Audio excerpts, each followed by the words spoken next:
L'un des titres préférés de Yeshua est Fils de l'homme. Fils de l'homme veut dire Ben Adam ou Fils d'Adam. Pourquoi donc Yeshua a-t-il utilisé ce titre plus que tout autre titre comme Fils de Dieu, Rabbi, Roi des rois, Mashiach, etc.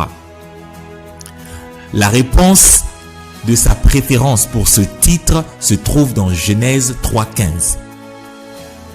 Je mettrai inimitié entre toi et la femme, entre ta postérité et sa postérité. Celle-ci t'écrasera la tête et tu lui blesseras le talon.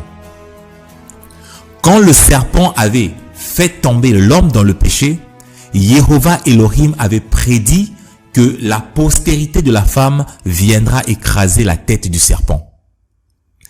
Yeshua est la postérité de Ève, de cette femme-là.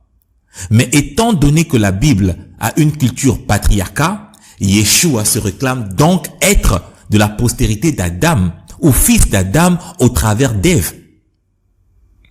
Yeshua s'attache à ce titre parce qu'il décrit explicitement sa mission sur terre qui est celle d'écraser la tête du serpent, celle d'écraser le péché, celle d'écraser le diable. C'est pour ça qu'il continue à insister tout le temps qu'il est fils de l'homme. Parce que c'est pour cette mission-là qu'il est venu.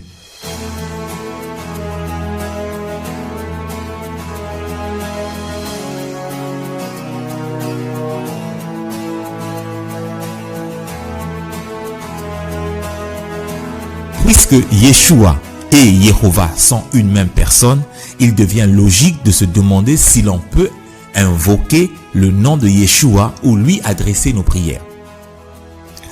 Dans l'évangile de Jean, nous lisons ce qui suit. Et tout ce que vous demanderez en mon nom, je le ferai afin que le Père soit glorifié dans le Fils. Si vous demandez quelque chose en mon nom, je le ferai.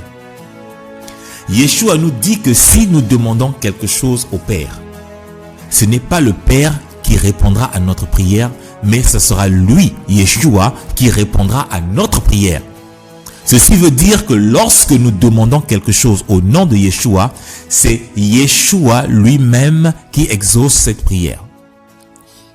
Dans le livre des Actes des Apôtres, nous voyons Étienne adresser une prière à Yeshua après qu'il ait eu une vision de Yeshua assis à la droite du Père Céleste.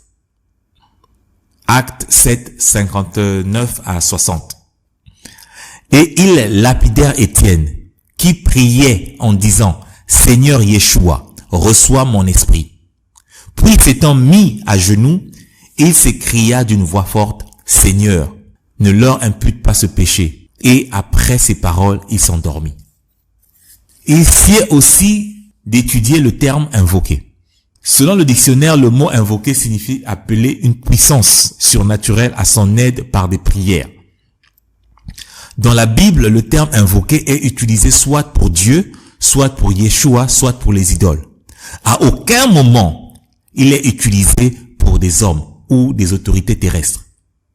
Dans le Nouveau Testament ou le Brit Hadasha, nous voyons plusieurs mentions d'invocation de Yeshua par ses apôtres. 1 Corinthiens 1, 2. À l'église de Dieu qui est à Corinthe, à ceux qui ont été sanctifiés en Yeshua, en Mashiach, appelés à être saints, et à tous ceux qui invoquent en quelque lieu que ce soit le nom de notre Seigneur Yeshua HaMashiach, leur Seigneur, et le nôtre.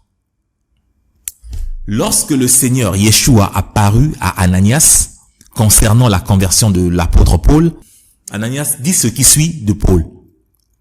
Et il a ici des pouvoirs de la part des principaux sacrificateurs pour lier tous ceux qui invoquent ton nom. Toujours dans Acte 9, nous retrouvons la mention d'invoquer le nom de Yeshua.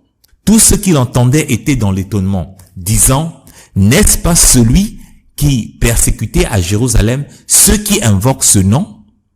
Et n'est-il pas venu ici pour les emmener liés devant les principaux sacrificateurs?